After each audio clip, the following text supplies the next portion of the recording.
Hi guys, Ashish this side. So in today's video, I'll show you the first option of Power Query to get data from Excel workbook. Now in this option, there will be two scenarios. Sometimes I need to extract the data from the current workbook I'm working on, or sometimes from the another workbook from which I need the data. In this video, I'll be working on how to get data from the current workbook into Power Query. Let's quickly go to the Excel where we need to work. I have created sheets for you to see how Power Query will import in case of a tabular data, named range or Excel table. First sheet contains data in the plain tabular format. Sheet 2, I have the same data, but this is converted into a name range.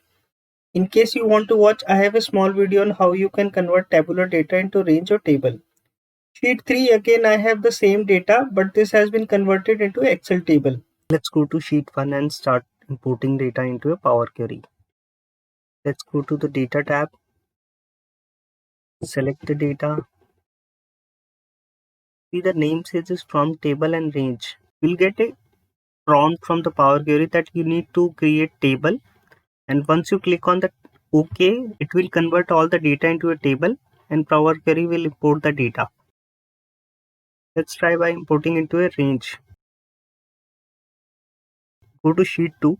Since it's already a range, let me select the data. Go to the data tab from table and range.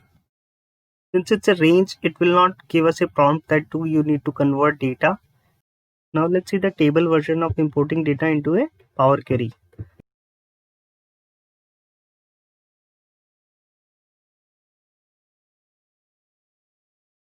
I'll select the data, Control Shift right, Control Shift down, and again I need to go to data tab from table range, and Power Query editor will import all the data. That's it for the video. That's how you can import the data into a Power Query from the current workbook. We will see in another video how to import data from another workbook.